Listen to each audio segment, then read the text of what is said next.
Hi అండి, అందరికీ నమస్కారం. Welcome back to my channel. ఈ వీడియోలో ఇప్పుడే అందిన వార్త అండి, జగన్ ఇల్లు ధ్వంసం. ఏపీలో టీడీపీ అధికారంలోకి రావడం వల్ల రెచ్చిపోయిన టీడీపీ నేతలు కొందరు వైఎస్ జగన్ ఇళ్లను ధ్వంసం చేశారు. దీనిపై వైఎస్ జగన్ కంప్లైంట్ ఇవ్వడం జరిగింది. కంప్లైంట్ ఇవ్వగా నిందితులను అయితే పోలీసులు అరెస్ట్ చేశారు. ఆ వివరాలు అయితే వీడియోలో తెలుసుకుందాము. వీడియోకి అయితే ఎక్కడైనా స్కిప్ చేయకుండా ఎండ్ వరకు చూడండి. అలాగే వీడియో ఒక లైక్ చేయండి. ఇక విషయానికి వచ్చినట్లయితే, జగనన్న లేఅవుట్ ఇళ్లను కూడా టీడీపీ కార్యకర్తలు ధ్వంసం చేస్తున్నారు అని అయితే చెప్తున్నారండి. పొట్టి శ్రీరాములు నెల్లూరు జిల్లా దత్తలూరు మండలం ఏలుకొరు పంచాయతీలో జగనన్న లేఅవుట్లోని వైఎస్ఆర్సీపీ ప్రభుత్వం ఎస్సీలకు 36 ఇళ్లు మంజూరు చేసింది. వాటిలో 20 ఇళ్లు పునాది దశలోనే ఉన్నాయి.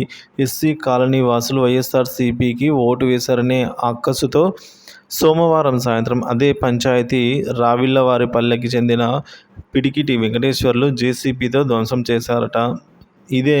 ఇదేమని ప్రశ్నిస్తే, మీ దిక్కున్న చోట చెప్పుకోండి అని అయితే బెదిరించారని చెప్పి ఎస్సీ కాలనీ వాసులు తెలిపారు. ధ్వంసం చేసిన 9 ఇళ్లలో 6 కాంట్రాక్టర్ నిర్మించగా 3 ఇళ్లను సొంతంగా నిర్మించుకుంటున్నారు. ఇల్లు కూల్చివేతను ఎస్సీ కాలనీ వాసులు అడ్డుకున్నారు.